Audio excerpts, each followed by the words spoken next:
Puedo reemplazarte en 24 horas. Laura se recostó en la silla, girando lentamente la copa de vino como si el mundo le perteneciera. Sonrió. No una sonrisa nerviosa ni irónica. Era una sonrisa segura, ensayada, cruel. La lanzó hacia mí por encima de la mesa, delante de todos.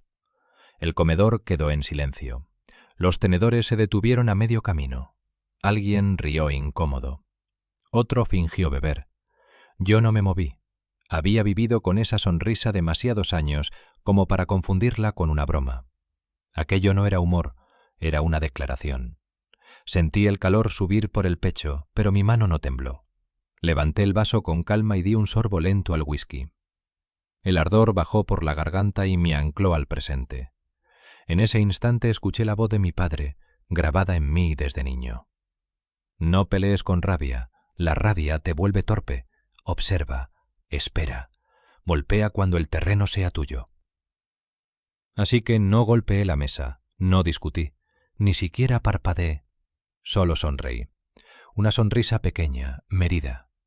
Laura creyó que me había humillado delante de todos. No sabía que en ese segundo exacto yo acababa de empezar a escribir el final de su historia. Vamos, añadió ella mirando alrededor, todos saben que es verdad. Los hombres son reemplazables. Algunos bajaron la mirada, otros me observaron, esperando que me defendiera, que reaccionara. No lo hice. Dejé que el silencio se volviera pesado, incómodo, casi insoportable. Aprendí algo esa noche.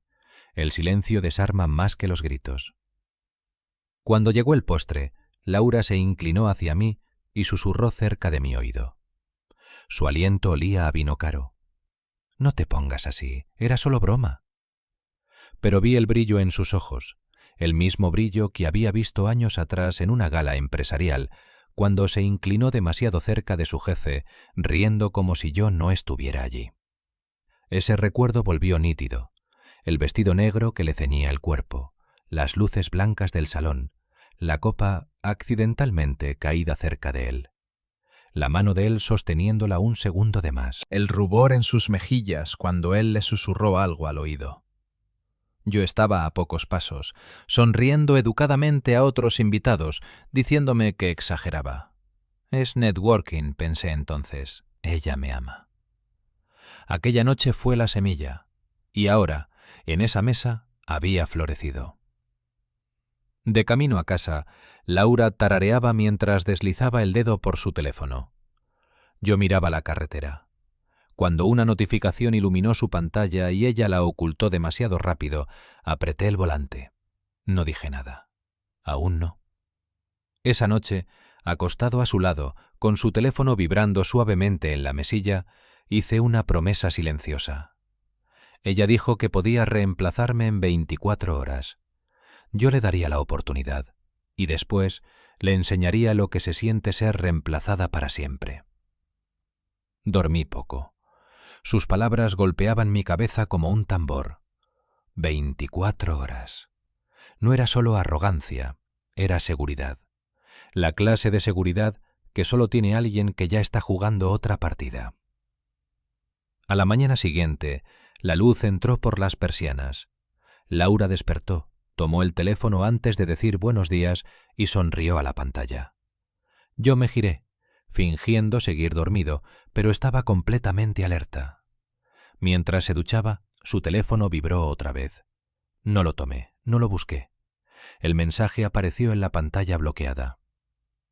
¿Seguro que todavía no sospecha? El pecho se me cerró. No hacía falta abrir nada. El nombre guardado era neutro, inofensivo, pero el guiño lo decía todo. Eso no era trabajo, no era amistad, era traición. Retiré la mano. No la confrontaría, no todavía. Ella seguía tarareando en la ducha, convencida de que tenía el control. Cuando salió envuelta en la toalla, el teléfono volvió a encenderse. Giré el rostro hacia la almohada y controlé la respiración. La vi sonreír apenas al leer, una sonrisa que no me regalaba desde hacía meses. En el desayuno, deslizó un sobre Manila sobre la mesa con la misma naturalidad con la que alguien pasa un menú. Deberías firmar, dijo. Ya pasé página.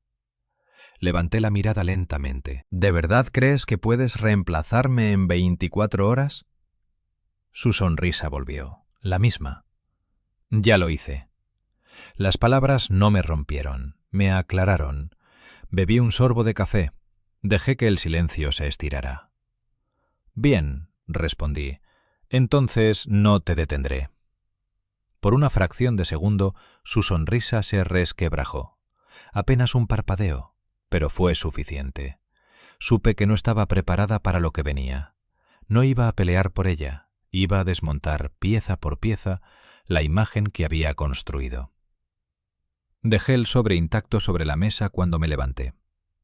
«Solo te estás complicando la vida», me gritó medio burlona, medio irritada. No respondí. Necesitaba que creyera que seguía ganando. Era la única forma de que mi plan funcionara. Durante los días siguientes, Laura actuó como si nada importante hubiera pasado. Canturreaba por la casa, hablaba por teléfono en voz baja y salía con la excusa de reuniones que antes nunca existían. Yo seguía mi rutina, trabajo, gimnasio temprano, silencio. Ese contraste parecía irritarla. «Estás demasiado tranquilo», me dijo una noche, observándome desde el marco de la puerta mientras me servía agua. «¿No vas a preguntar nada?» «¿Qué debería preguntar?», respondí sin mirarla. Frunció los labios. No estaba acostumbrada a que no reaccionara. Empecé a notar los detalles que antes había decidido pasar por alto. Cambios sutiles pero constantes. Se arreglaba incluso para ir a hacer un mandado rápido. Vestidos ajustados, telas suaves que rozaban la piel con intención, perfumes distintos según la hora del día. No era vulgaridad, era estrategia. Laura siempre había sabido usar su imagen como un arma silenciosa. Las llamadas se multiplicaron. Se alejaba para contestarlas, bajando la voz. Cuando volvía, tenía esa expresión satisfecha, como quien acaba de confirmar algo importante. Yo observaba, escuchaba, memorizaba. Una tarde, mientras ella estaba fuera, revisé los estados de cuenta. No lo hice por impulso, sino por necesidad. Restaurantes caros, cafés repetidos, pequeños retiros constantes. Nada escandaloso por separado. Todo muy escandaloso junto. Esa noche, cuando llegó, dejó un bolso nuevo sobre la mesa. «¿Te gusta?», preguntó con una sonrisa ladeada. «Es bonito», dije. «Me lo merezco», añadió casi como un desafío. No respondí. El silencio volvió a ser mi refugio, y su irritación. En reuniones con amigos, Laura ya no disimulaba. Hablaba de mí como si yo no estuviera presente. «Es buen tipo, pero se quedó atrás», decía riendo. «No todos nacieron para crecer». Algunos asentían incómodos, otros miraban al suelo. Yo permanecía quieto con el vaso en la mano, sintiendo como cada palabra se grababa con precisión quirúrgica. Una noche, uno de esos amigos, alguien que me conocía desde antes de Laura, me habló aparte. «No te lo digo para hacerte daño», me advirtió, «pero deberías saber cómo habla de ti cuando no estás». Le agradecí. No pedí detalles, ya tenía suficientes. El punto de quiebre llegó un jueves. Volví antes de lo habitual. Al abrir la puerta, escuché voces en la sala. No discutían, se reían. Reconocí su tono, el de Laura, más ligero, más vivo. «¿No dijiste que seguía viviendo contigo?», dijo una voz masculina. «Es temporal», respondió ella. «No dramatices». Me quedé inmóvil en el pasillo. No avancé, no tosí, no hice ruido. Escuché cada palabra como si fuera una prueba anticipada. «Todo esto tendría que haber terminado ya», insistió él. «Dijiste que era fácil». «Lo será», contestó Laura. «Él no va a pelear». Di media vuelta y salí sin que me vieran. Esa noche no dormí, no por rabia, sino por claridad. Ya no había dudas, solo confirmaciones. A la mañana siguiente hice algo que llevaba tiempo postergando. Llamé a Clara Montes, abogada. precisa, fría cuando hacía falta. Nos conocíamos de antes, de una vida anterior a Laura. «Necesito saber exactamente dónde estoy parado», le dije, sin ruido, sin errores. «Entonces trae todo», respondió, «y no te apresures, la prisa arruina las buenas jugadas». Comenzamos despacio. Estados de cuenta, fechas, conversaciones cruzadas. No buscábamos escándalo, buscábamos coherencia. Mientras tanto, Laura seguía convencida de su victoria. Hablaba del divorcio como de algo resuelto. «Esto no tiene marcha atrás», me dijo una noche. «Te conviene aceptarlo». «Lo acepto», respondí. Ese tono neutro volvió a desconcertarla. Los días pasaron. Su cuidado empezó a fallar. Llegaba más tarde. Contestaba mensajes delante de mí. Sonreía a la pantalla sin disimulo. Subía fotos ambiguas, nunca explícitas, pero siempre sugerentes. Una tarde Clara me llamó. «Hay patrones», dijo. «Aún no es concluyente, pero es sólido». No me emocioné, no todavía. La confirmación llegó cuando al salir del trabajo decidí seguirla. No parecía preocupada, no revisó los espejos. Entró a un café discreto, de esos donde nadie mira dos veces.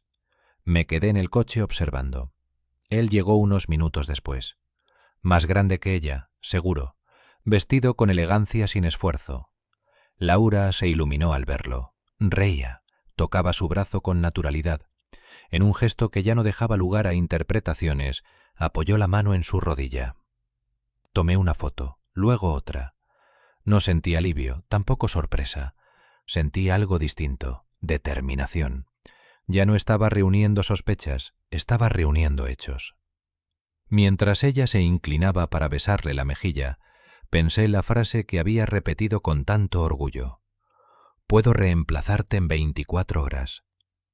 Quizá tenía razón, pero estaba a punto de descubrir que no todas las sustituciones funcionan igual cuando la verdad empieza a hablar. Clara no se sorprendió cuando le mostré las fotos.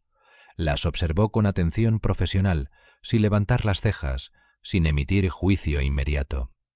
Las colocó una al lado de la otra sobre el escritorio, alineándolas como piezas de un rompecabezas que ya conocía.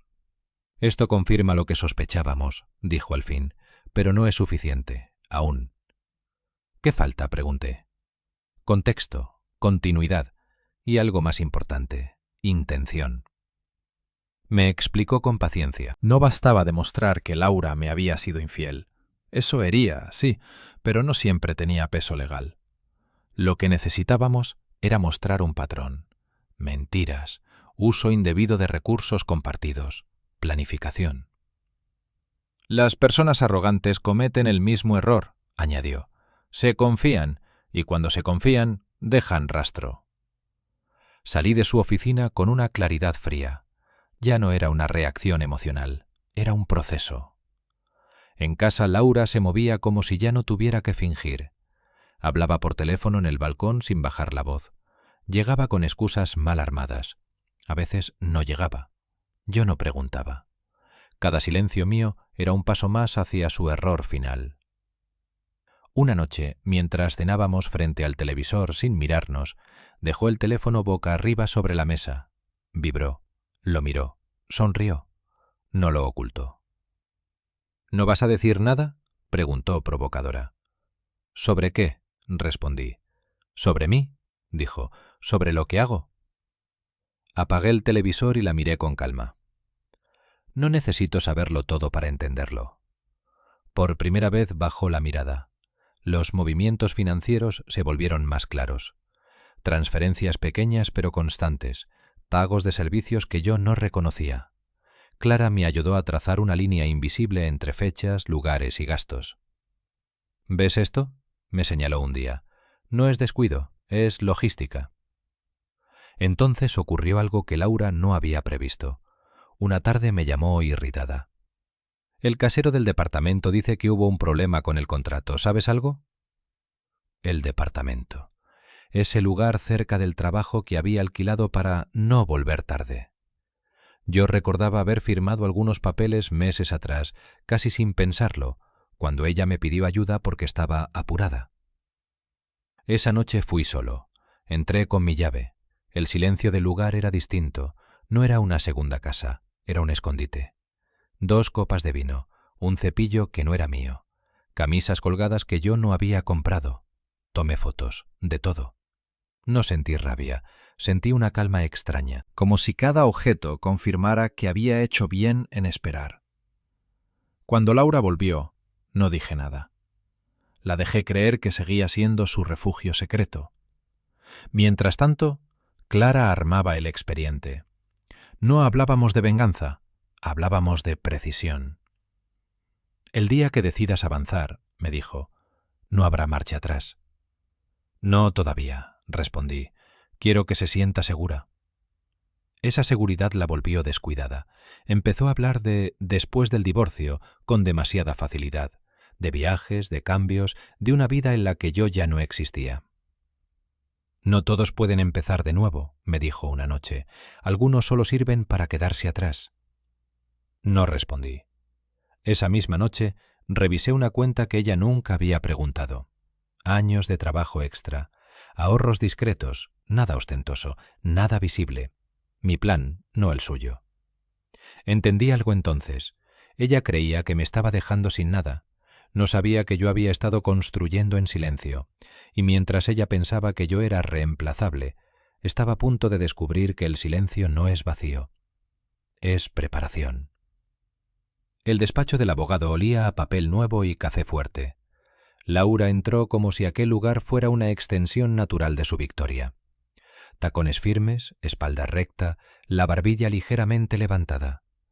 Llevaba un traje claro, elegante, elegido para impresionar. Yo me senté frente a ella sin prisa, con una carpeta delgada apoyada sobre las piernas. «Esto no tiene por qué ser complicado», dijo ella cruzando las piernas. «Firmamos, dividimos y seguimos adelante». Su abogado asentía, mecánico. Para ellos el caso parecía sencillo. Yo guardé silencio. Laura sonrió con suficiencia, esa sonrisa que había aprendido a usar como escudo. «No entiendo por qué tardaste tanto en aceptar lo inevitable». Fue entonces cuando Clara entró en la sala. No hizo ruido. No saludó con exageración. Dejó una carpeta gruesa sobre la mesa y se sentó. Laura la miró con curiosidad, luego con impaciencia. «Antes de hablar de acuerdos», dijo Clara con voz tranquila, «vamos a aclarar algunos puntos». El abogado de Laura frunció el ceño. «No veo la necesidad». Clara abrió la carpeta. Primero, los estados de cuenta. Fechas subrayadas, pagos repetidos, transferencias pequeñas, constantes, siempre coincidiendo con ausencias justificadas como trabajo. Laura se removió en la silla. «Eso no prueba nada». «Todavía no», respondió Clara, «solo es el inicio». Luego vinieron las fotografías, el café, la mano sobre la rodilla, la cercanía innecesaria, nada explícito, todo claro. El silencio se volvió denso.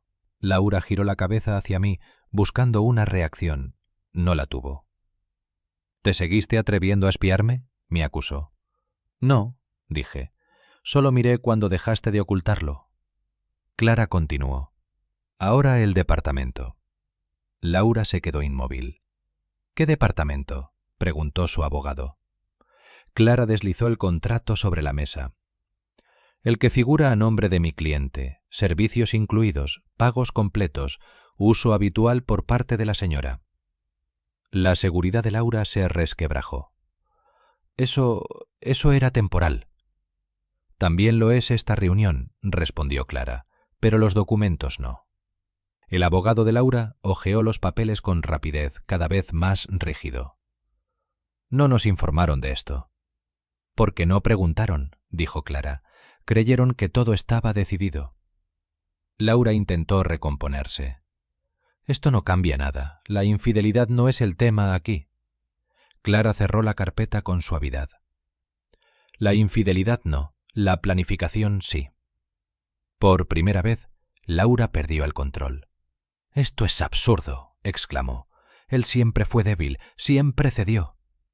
La miré entonces, no con rabia, con una calma que la desarmó. «Ceder no es lo mismo que rendirse», dije. La reunión terminó sin acuerdos, sin firmas, sin sonrisas. Al salir, Laura caminó delante de mí, ya no tan erguida, ya no tan segura. Afuera, el sol la golpeó de frente, obligándola a entrecerrar los ojos. Por primera vez en mucho tiempo, parecía desorientada. Esa noche, su teléfono no dejó de vibrar. Mensajes, llamadas, preguntas. El rumor había empezado a circular. No por mí, por la propia incoherencia de sus historias.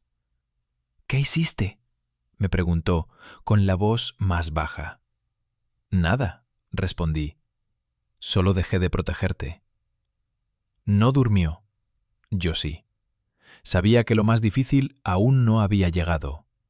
El tribunal no perdona la soberbia. Y Laura había construido su seguridad sobre la idea de que yo nunca hablaría.